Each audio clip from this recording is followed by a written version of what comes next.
Bonjour et bienvenue sur France 24 et sur Radio France Internationale pour une interview exclusive à Cotonou au Bénin avec le président de la République, Patrice Talon. Avec moi pour vous interviewer, Monsieur le Président, Christophe Boisbouvier de RFI. Monsieur le Président, bonjour. Bonjour, Monsieur Boisbouvier. Monsieur le Président, bonjour. Monsieur le Président, pour la première fois cette année, le Bénin a été frappé par une attaque djihadiste. C'était en mai dernier, dans le parc de la Pandjari, près de la frontière du Burkina Faso. 2 touristes français avaient été kidnappés, leur guide béninois avait été tué. 6 mois après, alors que les attentats se multiplient au Burkina Faso notamment, est-ce que vous êtes inquiet et est-ce que des mesures ont été prises pour assurer la sécurité du territoire béninois ? Cet événement malheureux est déjà derrière nous. Même si la situation sécuritaire globale dans la région demeure très préoccupante. Nous avons, de manière à l'intérieur du pays, de manière locale, pris les dispositions nécessaires pour prévenir et empêcher ce genre de choses. Il n'en demeure pas moins que la sécurité de la sous-région demeure une préoccupation globale de tous les pays de la sous-région, d'autant que les événements de ces derniers jours montrent bien que la riposte nous interpelle encore, la riposte efficace. Nous ne manquerons pas de faire face à cela, c'est en cours, les mesures sont en cours, avec les pays globalement concernés et la communauté internationale. Nous sommes en train de prendre les dispositions qu'il faut pour faire face de manière énergique à cette situation. Avec la communauté internationale, vous dites, et on se souvient lors de votre première visite officielle à Paris, juste après votre élection en 2016, vous avez dit, voilà, le Bénin manque encore de compétences, je viens vous demander l'aide de la France. Est-ce qu'aujourd'hui vous avez plus de compétences et est-ce qu'après les événements terribles du mois de mai, vous avez renouvelé votre demande d'aide auprès de Paris, de Washington ? Vous savez, la lutte contre l'insécurité de ce genre, le terrorisme, ne sera jamais une affaire d'un pays tout seul. Qu'on s'appelle le Bénin, le Burkina ou les États-Unis ou la France, c'est une stratégie collective. Et en cela, le besoin de compétences reste d'actualité, et même au-delà des compétences internes. Et c'est bien pour ça que nous évoquons chaque fois la nécessité d'une collaboration globale qui implique l'international. Nous ne faisons pas l'illusion que chacun, seul dans son coin, est capable d'éradiquer le terrorisme qui aujourd'hui envahit le monde et qui, dans les régions où la riposte n'est pas suffisamment organisée, s'infiltre et s'étend. Et récemment, est-ce que des cellules terroristes ont été démantelées? Est-ce que des attentats ont été déjoués au Bénin? Non, nous avons une politique de veille et de surveillance des mouvements, des tentatives éventuelles globalement dans notre région. Et chaque pays contribue à faire cette veille par les renseignements. Et je peux vous dire que ce qui peut être déjoué dans un pays ou dans l'autre relève d'une stratégie globale, d'une coopération globale. Et je ne peux pas vous dire qu'il y a eu des actions planifiées concrètes sur le territoire béninois qui ont été déjouées, mais nous sommes dans une stratégie globale qui fait qu'il y a beaucoup de choses, d'actions prévues qui sont déjouées au plan sous-régional. Alors un autre sujet de sécurité, c'est la piraterie. Il y a quelques jours, 9 marins étrangers ont été pris en otage au large du port de Cotonou. Alors, des questions très concrètes. Est-ce que vous avez de leurs nouvelles? Est-ce qu'on sait qui sont les pirates? Et est-ce que des mesures concrètes ont été prises pour éviter que cela se produise à nouveau? Oui, la piraterie dans le golfe de Guinée est une situation malheureusement récurrente qui date de plusieurs décennies. C'est une situation qui nous préoccupe, pour laquelle nous avons beaucoup évolué dans la lutte. Et je peux vous dire que, contrairement à ce qui s'est passé il y a une dizaine d'années, nous avons beaucoup évolué dans la maîtrise de nos eaux, de la lutte contre cette piraterie qui est économique. Et ce qui s'est passé il y a quelques jours montre bien qu'on n'est jamais à la fin de la lutte contre le terrorisme, la piraterie et consorts. Nous avons pris des mesures nouvelles. Je ne dirais pas que nous avons baissé les bras parce que nous étions dans une situation de maîtrise de la piraterie, mais depuis hier, et notamment depuis le Conseil des ministres d'hier, nous avons pris de nouvelles mesures plus hardies, plus vigoureuses, plus coûteuses, mais pour sécuriser davantage notre côte et la zone concernée. La piraterie dans le golfe de Guinée qui concerne le Nigeria, le Bénin, le Togo, est une situation qui nécessite la coopération de tous les États voisins qui sont concernés. Nous avons des rencontres dans les tout prochains jours et nous sommes certains d'éradiquer complètement cette situation dans quelques jours. Nous sommes en train de faire un investissement de surveillance satellitaire et par des caméras de la côte. C'est un déploiement d'équipements coûteux. Nous sommes déjà engagés et dans quelques mois, le Bénin sera doté d'équipements, d'un dispositif de surveillance très efficace que personne n'a encore dans la sous-région. Mais comme pour nous, c'est vital, nous sommes engagés dans cet investissement. Où sont les otages, vous savez? Sont-ils en vie? Nous avons les renseignements, mais je ne serai pas en mesure de vous donner les détails des renseignements dont nous disposons. Mais nous avons quelques informations sûres sur ce qui s'est passé et ce qui se passe. Monsieur le Président, cette année a été marquée par une grave crise politique et par des violences meurtrières. Les législatives se sont déroulées en l'absence des partis de l'opposition et le 28 avril, 3/4 des Béninois se sont abstenus à ces élections législatives. C'est un record. Est-ce que cela n'a pas été pour vous un désaveu? Je veux bien vous l'entendre dire ainsi, désaveu. Désaveu par rapport à quoi? Par rapport à la réforme du système politique ou par rapport à mon action globalement, au plan économique, au plan social, au plan sécuritaire, au plan éducationnel?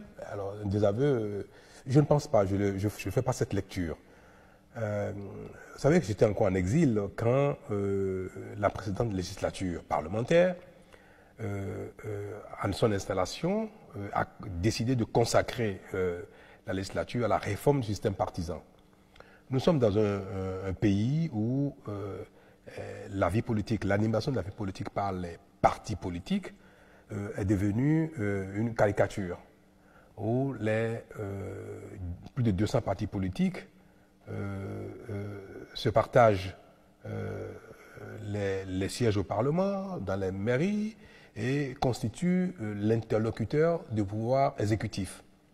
Quand un pouvoir exécutif doit avoir 200 groupes politiques comme interlocuteurs, vous imaginez comment c'est difficile. Et avant, même quand mon arrivée, la classe politique dans son ensemble avait déjà décidé de s'attaquer à ce phénomène. À mon arrivée, j'ai dit haut et fort que la réforme du pays s'imposait sur tous les plans, y compris sur le plan politique. Les lois qui ont été votées pour réformer le code électoral, pour réformer la charte des partis politiques, ont été des lois qui ont été votées par le Parlement sortant. Celui qui était là, les députés qui étaient en place avant mon arrivée, c'est eux qui ont voté les lois en question. Mais dans la mise en œuvre de ces lois, comme on a pu le constater, il s'est posé quelques problèmes. Tout le monde n'a pas été en mesure de satisfaire les exigences de la loi. Les lois ont mis la barre, il faut l'avouer, un peu haut pour contraindre. Vous le regrettez peut-être un petit peu? Non, je ne peux le regretter parce que c'était une bonne chose. Mais je trouve que la classe politique et les groupes politiques n'étaient pas suffisamment préparés à satisfaire les exigences qu'eux-mêmes ont fixées. Ça a pu donner donc lieu à des controverses, sur quoi nous avons assisté. Mais vous savez, quelles sont les réformes constructives, réparatrices, qui n'engendrent pas des heurts et des controverses? C'est pour cela que la pertinence de la réforme, peut-être, on peut le dire, a été confirmée par les difficultés que nous avons eues à mettre ça en œuvre sans histoire. Mais c'est derrière nous.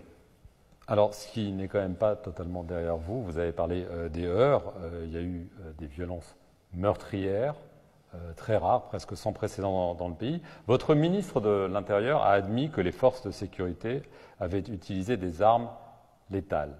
Amnesty International affirme qu'il y avait au moins 4 morts, qu'il y a eu au moins 4 morts, pardon. Aujourd'hui, est-ce que vous pouvez nous dire, officiellement, parce que le gouvernement n'a jamais exprimé sa position, combien il y a eu de morts lors de ces troubles? Il y a eu des morts. Il y a eu combien, des morts, Monsieur le Président?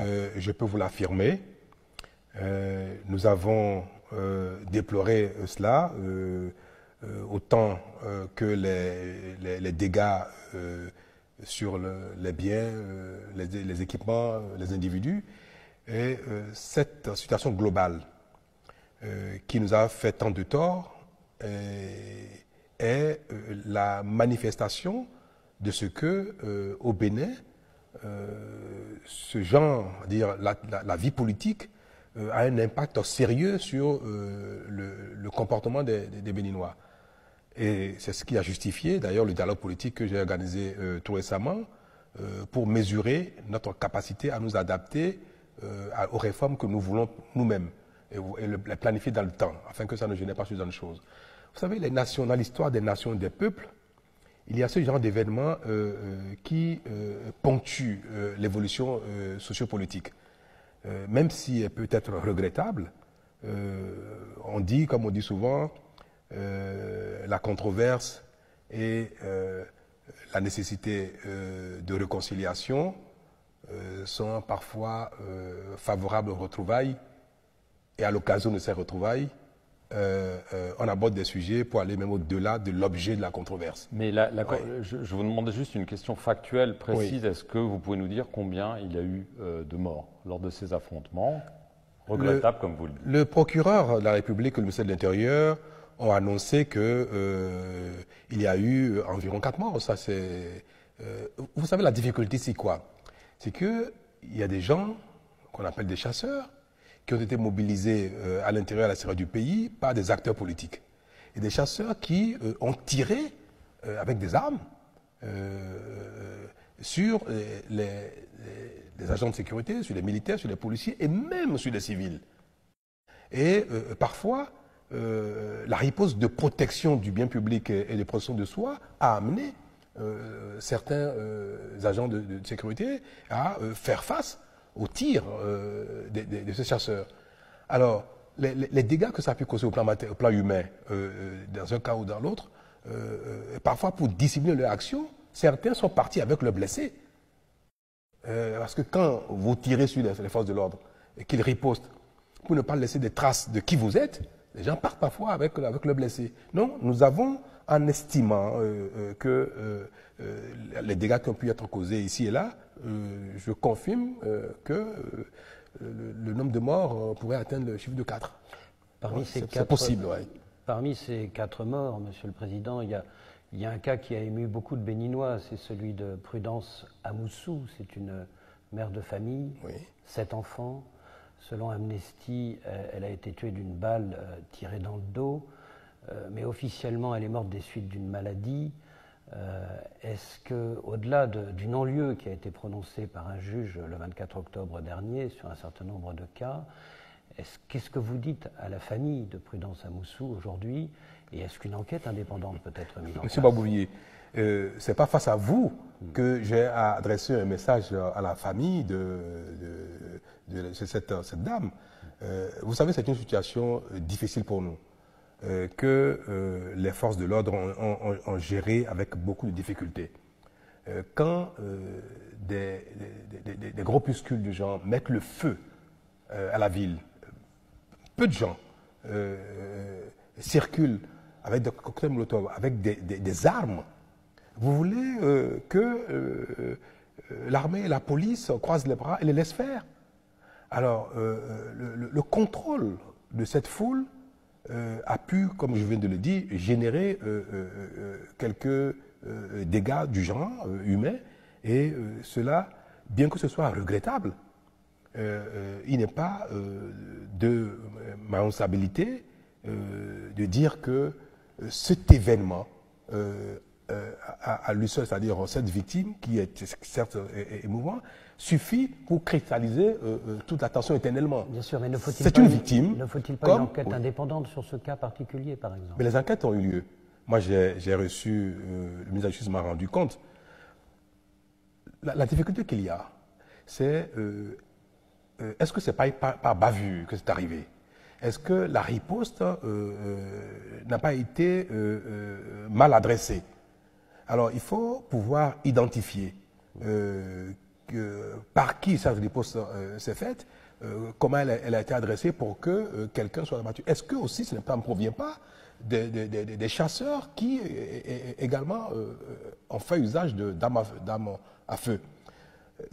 Ce que je veux faire comprendre, c'est qu'au-delà du cas, ce qui s'est passé relève d'une responsabilité globale de nous tous, et il n'y a pas une victime toute particulière qui, à elle seule, symbolise ou doit cristalliser l'attention. Et vous prenez votre part de responsabilité? Tout à fait, comme la plupart des Béninois. Je suis le premier responsable aujourd'hui des forces de sécurité, je suis le premier responsable en matière de maintien de l'ordre, et toutes les fois qu'il y a des dérapages, qu'il y a une foule, un groupuscule de gens qui s'attaquent à leurs semblables, à leurs autres concitoyens, je suis le premier à assumer la responsabilité, dans un cas ou dans l'autre. Alors, la semaine dernière, le Parlement a adopté une loi d'amnistie que vous venez de promulguer jeudi matin. Donc, beaucoup s'attendent à des libérations de plusieurs dizaines de personnes qui avaient été arrêtées pendant ces troubles qu'on vient d'évoquer. Mais certains défenseurs des droits de l'homme et d'autres pensent que c'est aussi un moyen de protéger les forces de l'ordre contre d'éventuelles poursuites et d'éventuelles bavures, comme vous avez pu l'évoquer. J'ai promulgué ce matin la loi d'amnistie qui a été souhaitée par la classe politique tout entière et qui a été votée par le Parlement à l'unanimité. Nous savons très bien que ce qui a été à la base de ces heurts et de ces violences, c'est bien la mise en œuvre d'une réforme politique souhaitée, de commun accord, mise en œuvre de commun accord.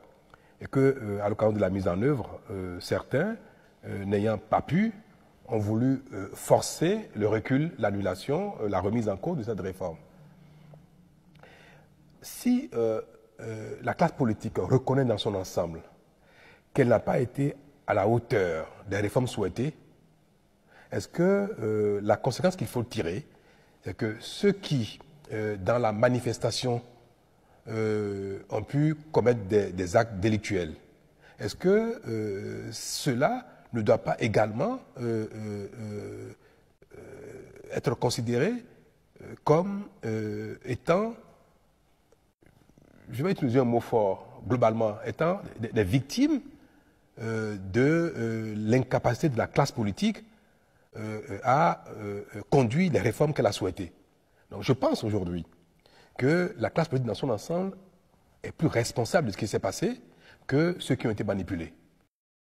Alors si nous révisons les textes, aussi bien la charte que le code électoral, pour permettre à la classe politique d'avoir une démarche plus graduelle dans la réforme politique, il est évident que les jeunes, les garçons qui ont été manipulés et qui ont été pris la main dans le sac en flagrance délit ou par les enquêtes de délit, il faut prendre des mesures pour les élargir. C'est une conséquence logique de notre aveu d'incapacité à faire les réformes que nous avons souhaitées nous-mêmes. Il y a 2 ans et demi, vous avez tenté de faire passer un projet de mandat unique pour le président béninois. L'opposition a fait échouer votre tentative. Cette réforme politique aujourd'hui que vous faites passer au prix donc de cette absence de l'opposition aux législatives d'avril dernier, est-ce que ce n'est pas une façon pour vous de prendre votre revanche? Oh non. Je dois vous avouer que même si je continue de croire, de penser, je n'ai pas la science infuse, hein, de croire que le mandat unique est un bon modèle au profit de l'efficacité de l'action gouvernementale, je n'ai pas la prétention de dire qu'à tous les coups, ce modèle doit s'imposer à mes compatriotes. Le Parlement d'alors n'a pas voté, n'a même pas examiné cela, et j'ai dit déjà à plusieurs reprises que je faisais mon deuil de cette affaire-là. Les réformes qui ont été, la réforme constitutionnelle qui a été faite, que j'ai promulguée ce matin, procède de la volonté et du consensus politique. À l'occasion du dialogue politique, les acteurs, dans leur quasi-unanimité, ont souhaité des aménagements, d'une certaine modernisation de notre arsenal organisant la vie politique. Et c'est la traduction des recommandations qui a généré ce besoin de réformer la Constitution. Je donne un exemple. Si on décide de de regrouper les élections désormais, et que les élections présidentielles, législatives et communales aient lieu dans une même année électorale, et que cela soit ainsi pour les temps à venir, ça veut dire que les mandats du président de la République et des députés sont désormais de même durée. On ne peut le faire que si on touche à la Constitution, parce que la Constitution a fixé les mandats des uns et des autres. Le mandat des députés est de 4 ans. Comment pouvons-nous, à l'avenir, apporter le mandat à 5 ans pour organiser des élections dans une même année électorale, de manière régulière, indéfiniment, si on ne touche pas à la Constitution? Tout ce qui a été amendé au niveau de la Constitution relève de la volonté des acteurs politiques de manière unanime. Oui, alors justement, avant de venir sur le fond de la révision constitutionnelle, vous avez parlé de ce dialogue national. Oui. Mais le dialogue national n'en était pas vraiment un, parce que si les partisans des anciens présidents, Nicéphore Soglo, Thomas Boni-Yahi n'y participent pas, si ceux de Sébastien Adjavon n'y participent pas, ce n'est pas vraiment un dialogue. C'est un monologue avec des partis qui vous sont proches ou affiliés. Vous avez suivi le dialogue? Et vous n'avez pas vu le parti du président Yahi Boni et le FCBE participer activement au dialogue? Du parti, oui, du parti. Oui. Qui vous n'avez pas vu au dialogue? Dites-moi, donnez-moi le nom d'un... Je vous ai cité des exemples de gens qui ont d'ailleurs eu un contre-dialogue. C'est la preuve qu'ils ne voulaient pas s'asseoir à votre table. Je m'intéresse à tout ce qui se passe dans mon pays. Et je me suis également intéressé à ce que vous appelez contre-dialogue. Et moi, je n'ai vu personne. C'est vrai, j'ai vu le président Nicéphore, l'ancien président Soglo. Et puis, j'ai vu presque personne d'autre. J'ai vu, c'est vrai aussi, mon ancien ministre de la Défense, Azanaï. Mais je n'ai pas non plus la prétention que tout ce que nous allons faire au Bénin fera l'unanimité totale et que les 11 millions de Béninois, tous ensemble, seront capables de s'asseoir à la même table. Pour moi, les partis qui étaient représentés à ce dialogue, dont les FCBE qui constituent ce que vous appelez le parti du président Yahi Boni, qui à la date d'aujourd'hui reste le même parti, je n'ai pas appris qu'il y a eu une scission, ils ont été suffisamment représentés, même par le secrétaire exécutif national, ils ont participé. Les recommandations qui ont été formulées ont été exprimées dans un cadre de consensus. Et leur mise en œuvre s'est traduite par ce que vous avez vu. Et je n'ai pas vu un seul élément de la révision constitutionnelle qui ne relève pas de l'intérêt général et qui ne soit pas conforme à la volonté depuis longtemps exprimée de moderniser notre arsenal juridique en la matière. Alors, dans cette loi de révision constitutionnelle que vous avez promulguée donc, ce jeudi matin, la règle des 2 mandats présidentiels maximum est maintenue. En revanche, donc, vous renoncez à cette promesse de candidat que vous aviez fait en 2016, vous renoncez au projet du mandat unique. Et on se souvient, quand vous étiez candidat, vous disiez, pour moi, le mandat unique, c'est fondamental parce que vouloir renouveler son mandat, ça pervertit le pouvoir, ça conduit à prendre des mesures populistes. Est-ce que vous avez changé d'avis? Non, non, je continue de croire cela, je viens de le dire. Mais alors pourquoi vous n'avez pas fait passer ce mandat unique, puisque vous avez maintenant une majorité très confortable à l'Assemblée nationale? Pourquoi devrais-je, à cette occasion, introduire et faire passer ce qui, pour moi, relève, et face à l'opinion, relève d'une volonté personnelle? Ce que vous venez de dire, si ça avait été voté dans la révision constitutionnelle, ça vous donnerait raison. Ce qui prouve que je me suis servi du consensus de la classe politique, parce que j'ai un Parlement qui, dans son ensemble, est favorable à mon action. Je me serais servi de cet environnement pour faire passer les réformes qui me paraissent chères. Je suis un homme honnête.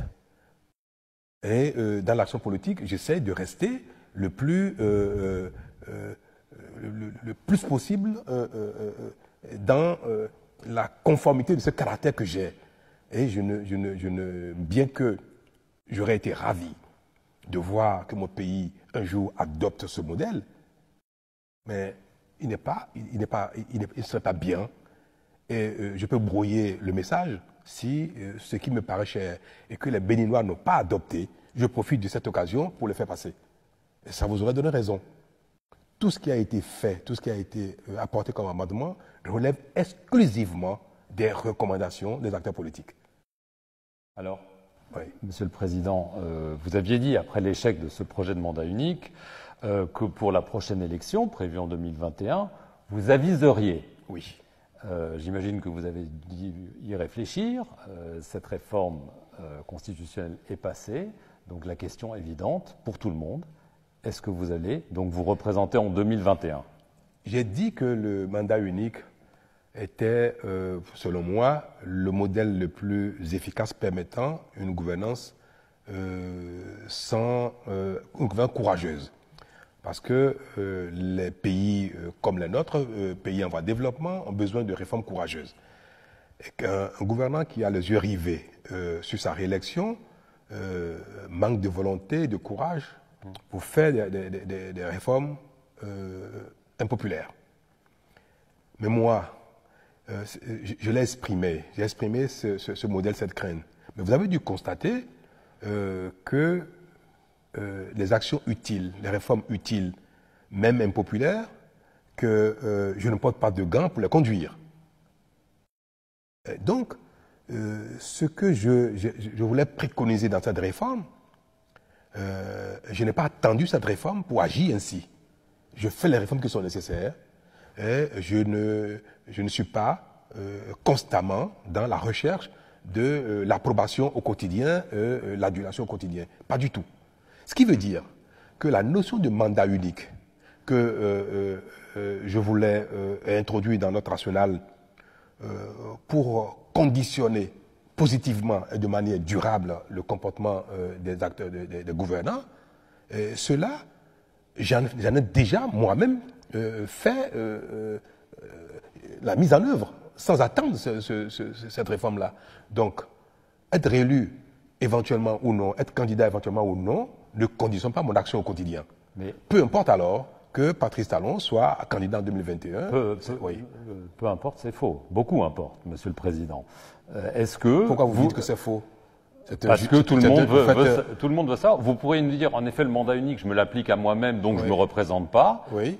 Ou vous pourrez dire, bah, écoutez, j'ai pas fini mon action, j'ai besoin de temps pour avoir les résultats que j'escompte, et donc je me représente. Est-ce que vous pouvez nous clarifier? Peu importe en ce qui me concerne, parce que je prône un modèle qui, pour moi, doit éviter aux gouvernants d'agir par populisme.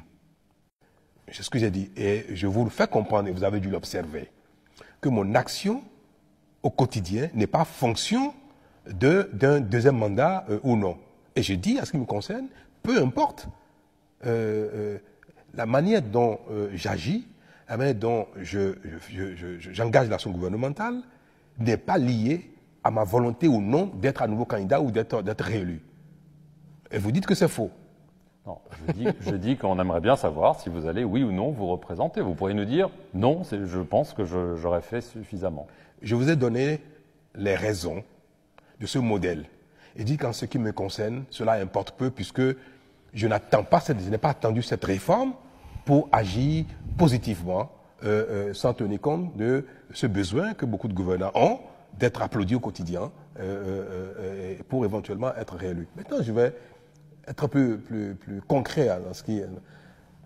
Ma candidature éventuelle en 2021, comme je l'ai dit, dépend que de moi désormais, puisque le modèle n'a pas été retenu.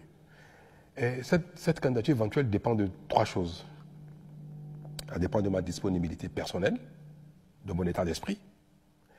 Ça dépend de l'environnement politique dans lequel nous sommes, puisque les réformes qui sont en cours tendent à renforcer le rôle des partis politiques. Et nous souhaitons tous que les partis politiques soient décideurs en la matière, orientent le choix du peuple, se prononcent préalablement et amènent les gouvernants de demain à ne pas être des gouvernants électrons libres, qu'ils répondent d'un groupe politique et que le groupe politique soit capable de contrôler leur action et d'exercer la pression positive qu'il faut pour qu'ils travaillent pour pérenniser l'intérêt des groupes politiques, l'intérêt politique. On a vu des pays qui ont donné la preuve de cette pression positive des grands partis politiques. Nous rêvons de cela et je pense que nous sommes sur la voie. Le troisième facteur duquel dépend donc une candidature de Patrice Talon, c'est la mise en œuvre de mon action actuelle. Et je suis relativement satisfait de la définition de l'action gouvernementale, même si dans la mise en œuvre, il nous a fallu plus de temps que prévu. Ces trois facteurs, demain, détermineront mon choix. Mais je vous dis, j'aviserai en tenant compte de ces trois facteurs demain si je dois être candidat ou non. Alors, le deuxième facteur, c'est l'environnement politique. On remarque que pour 2021, vos deux principaux adversaires de 2016 sont hors jeu, puisque Lionel Zinsou est inéligible pour 5 ans, et puisque Sébastien Javon a été condamné à 20 ans de prison et est en exil en France. Du coup, l'un de vos prédécesseurs, Nicéphore Soglo, vous a qualifié de petit dictateur. Qu'est-ce que vous répondez à tous les Béninois qui disent Patrice Talon, en fait, il va être candidat et il va verrouiller la présidentielle de 2021? Ceux qui disent que je vais être candidat, si c'est leur souhait, j'aviserai, je vous dirai si je serai candidat. Mais vous avez dit mes deux principaux adversaires. Qu'est-ce que j'ai pas compris le sens de la question? Lionel Zinsou, Sébastien Javon, qui ont donc été candidats aux présentes élections, pourraient ne pas être candidats aux élections à venir. D'abord, je ne suis pas dans cette dynamique, puisque je ne suis pas candidat. Je ne vous ai pas dit que je suis déjà candidat en 2021. Pourquoi voulez-vous que, parce que quelqu'un a un manteau politique, que la personne soit exempte de toute faute, soit un saint et qu'il ne puisse jamais répondre de ses fautes? Est-ce que c'est parce que quelqu'un a été candidat une fois et que la personne est vue comme un acteur politique et même un opposant politique qu'il ne doit jamais répondre de ses actes? Vous avez cité donc Sébastien Javon, je n'aime pas parler de ce genre de choses, mais je vais vous répondre là-dessus. Est-ce que parce que Sébastien Javon a été candidat et qu'il pourrait être candidat à nouveau, qu'il ne doit jamais répondre de ce qu'il a pu faire ou ce qu'il aura pu faire? Je vous pose la question. Est-ce que vous voulez que la compromission aille jusqu'à ce niveau-là? Vous avez parlé de Lionel Zinsou. Vous avez vu circuler dans la presse de manière authentique les preuves d'une utilisation d'un prêt pour le financement de son élection. Cela a été dit et écrit noir sur blanc de sa main. Vous voulez que quelqu'un qui déclare, ou publiquement, qui dit publiquement, je prends combien 30 millions d'euros, c'est pas combien, ou 40 millions d'euros, je ne me rappelle plus, pour financer mes élections, qui le dit publiquement, alors que la loi interdit, limite les dépenses pour l'élection présidentielle, quelqu'un qui le dit publiquement, qui n'en répond pas. parce qu'il est un acteur politique, lui, il est au-dessus de tout le monde. Si vous voulez que l'action politique soit exemplaire et qu'elle entraîne les citoyens à être également exemplaires chacun dans son domaine, il faut bien que ceux qui dérapent répondent de leur dérapage. Sinon, pourquoi voulez-vous que le policier, le douanier, le fonctionnaire ordinaire répondent de ce que lui, il fait? Il y a aussi évidemment le cas de l'ex-président Thomas Boniaï. Il y a eu des semaines de tension, ici même à Cotonou. Vous avez fini par le laisser partir à l'étranger. Alors des questions très concrètes. Est-ce que vous vous êtes parlé directement et va-t-il rentrer au Bénin? C'est tout mon souhait que le président Boniaï rentre au Bénin. C'est l'ancien président du Bénin. Le président Boniaï est désormais une personnalité particulière dans l'espace de vie au Bénin.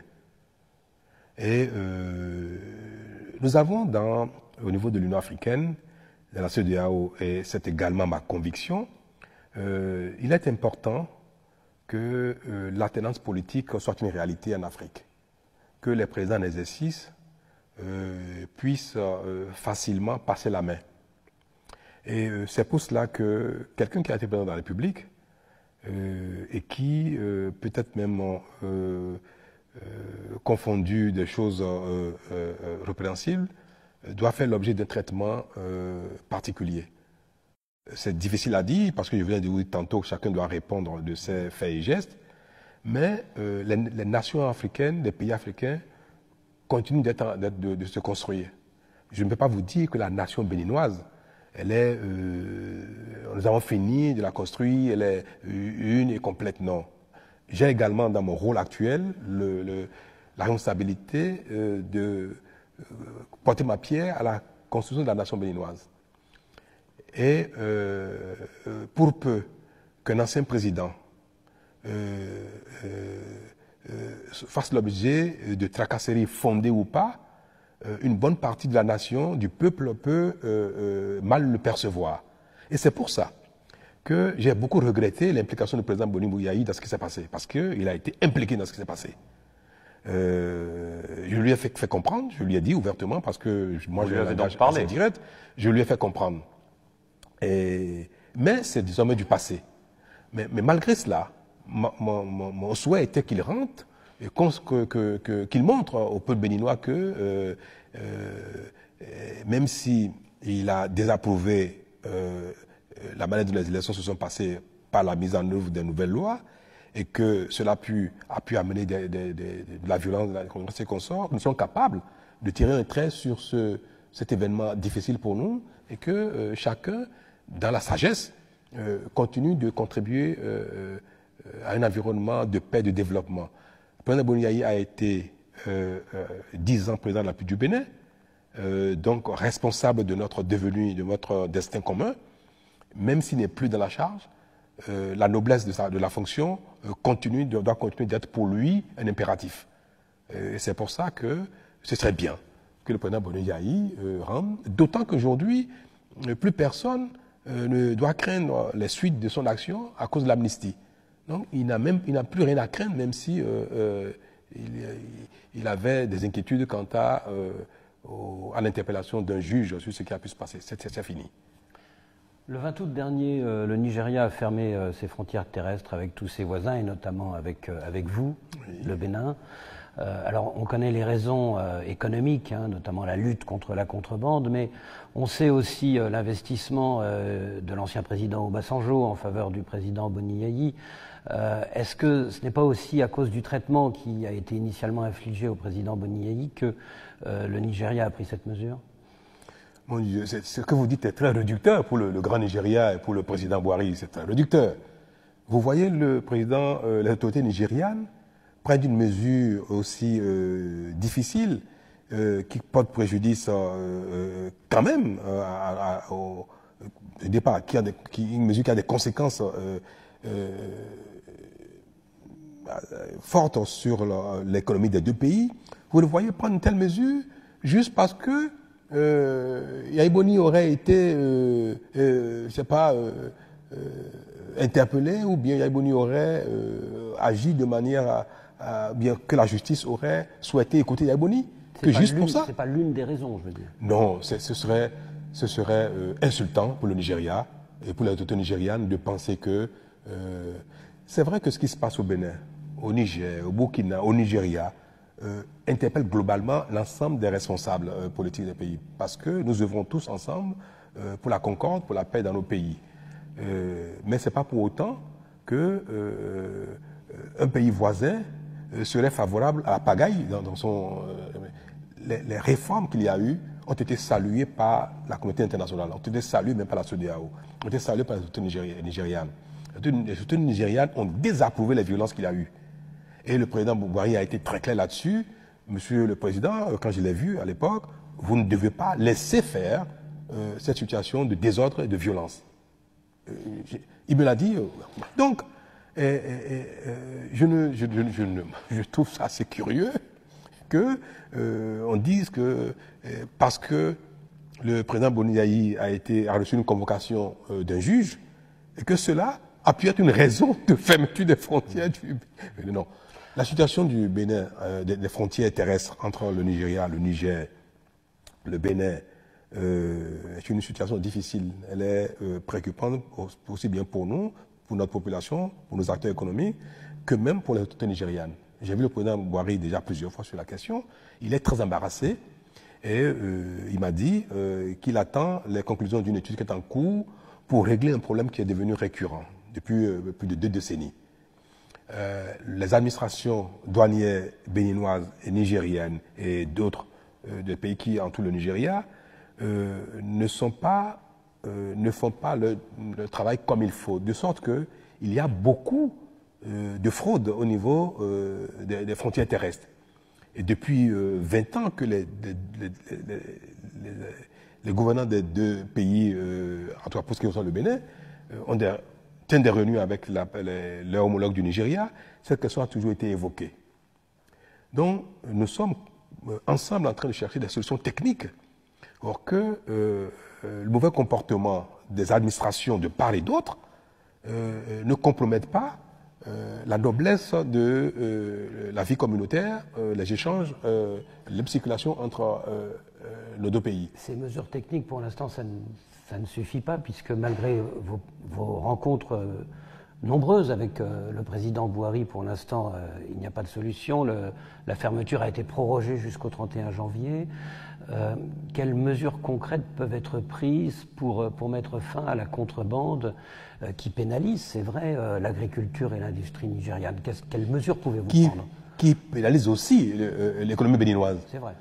Vous savez par exemple que tous les produits pétroliers qui sont consommés au Bénin, à près de 90%, proviennent de la contrebande venant du Nigeria. Vous savez aussi que le Bénin importe beaucoup de biens de consommation manufacturés du Nigeria et échange avec le Nigeria sur les produits de cru, les produits agricoles.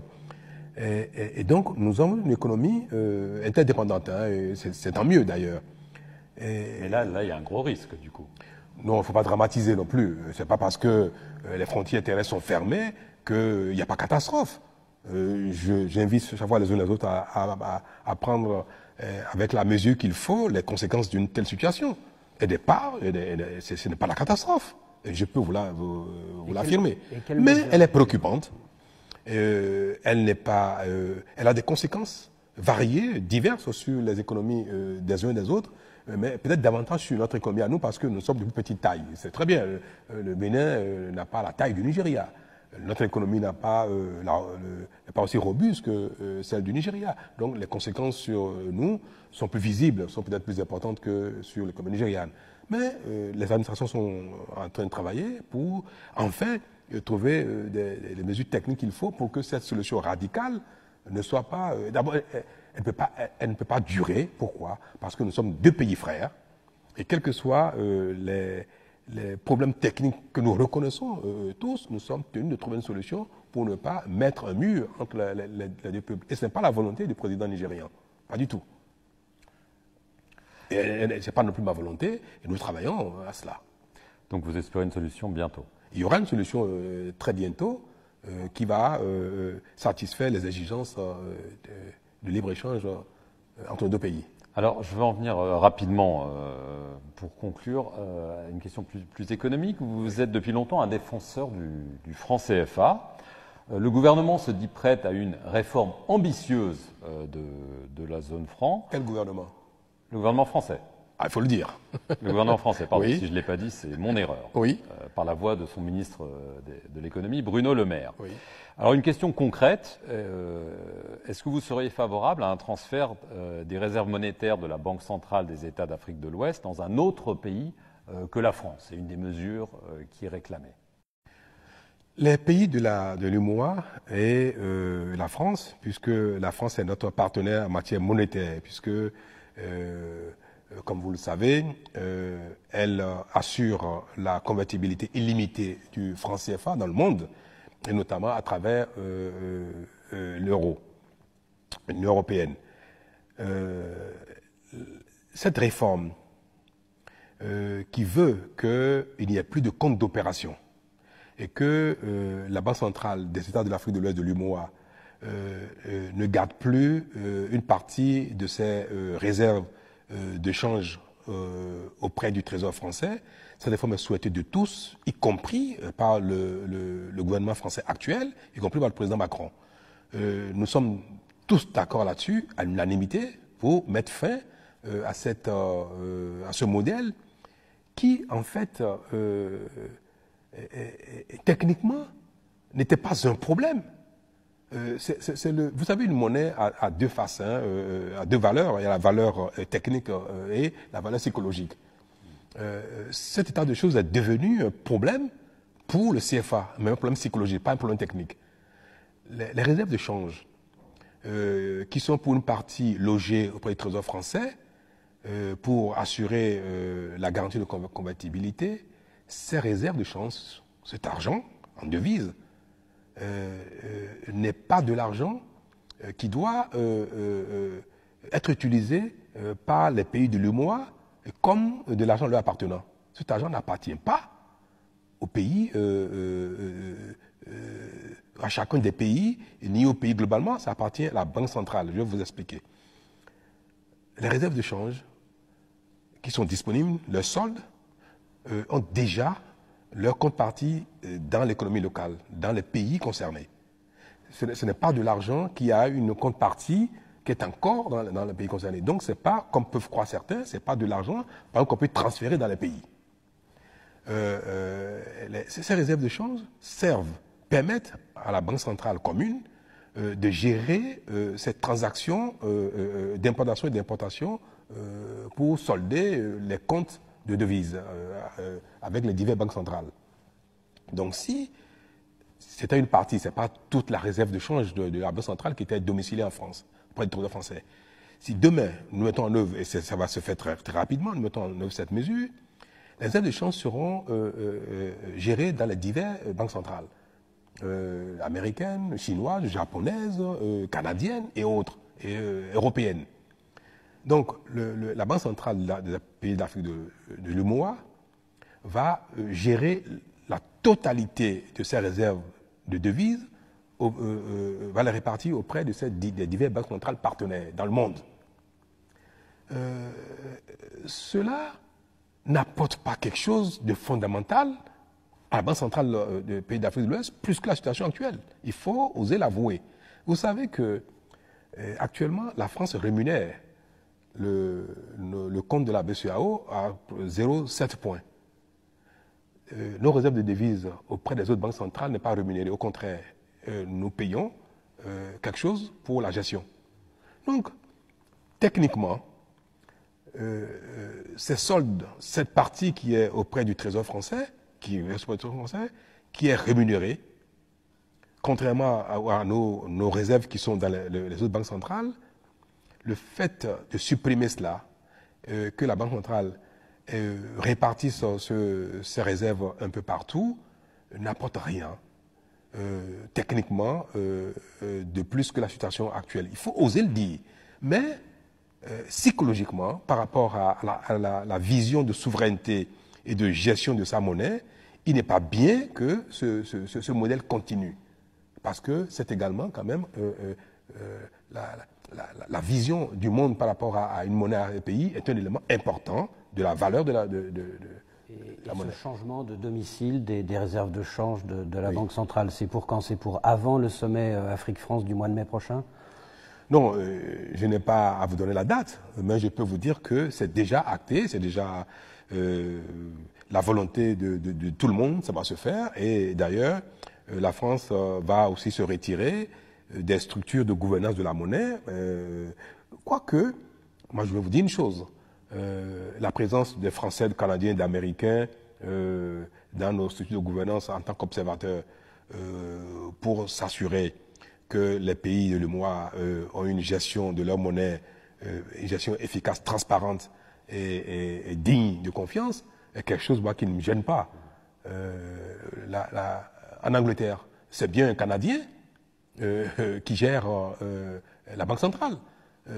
Donc, aujourd'hui, dans la globalisation, nous pouvons avoir des regards extérieurs sur ce que nous faisons, et au contraire, c'est un gage de transparence et de sérieux. Mais la France ne sera plus dans les organes de gouvernance du CFA, c'est tant mieux, mais ici, moi, j'ai une proposition à faire, c'est que ce soit américains, français, comme ça, ils peuvent avoir un regard sur ce que nous faisons, et derrière, cela crédibilise davantage encore le CFA. Nous sommes, vous savez, la monnaie, c'est quelque chose qui a besoin d'avoir la crédibilité, l'assurance de tout le monde quant à sa gestion. Une dernière question très courte. Normalement, c'est l'année prochaine que le CFA doit être remplacé par l'ECO dans les 15 pays de la CEDEAO, mais vous qui êtes un homme pragmatique, vous croyez vraiment que ce sera l'année prochaine? Est-ce vraiment réaliste? C'est un agenda politico-économique, mais les réalités de l'économie parfois sont en déphasage avec la volonté politique. C'est pas évident que techniquement nous soyons prêts à rentrer dans une monnaie comme l'année prochaine. Moi j'ai le défaut de dire les choses de manière trop directe. Les critères de convergence, l'harmonisation de tout ce que techniquement concourt à l'entrée à la fois de tous ces pays dans la même monnaie pose encore quelques problèmes de calendrier. Même si nous n'y parvenons pas véritablement l'année prochaine, la volonté demeure et nous souhaitons qu'un jour les pays de la CEDEAO puissent se retrouver tous au sein d'une même monnaie. Ça viendra, même si techniquement nous n'y parvenons pas encore l'année prochaine. Merci, Monsieur le Président, de nous avoir reçus à Cotonou. Et merci à vous tous de nous avoir suivis sur les antennes de RFI et de France 24. Merci à vous. Merci M. Perelman, M. Barbouvier. Mais c'était avec grand plaisir que j'ai échangé avec vous sur ces différents sujets difficiles. Le temps très court ne permet pas toujours d'aborder les choses avec en profondeur. Bon, mais c'est déjà bien. Merci. Merci beaucoup.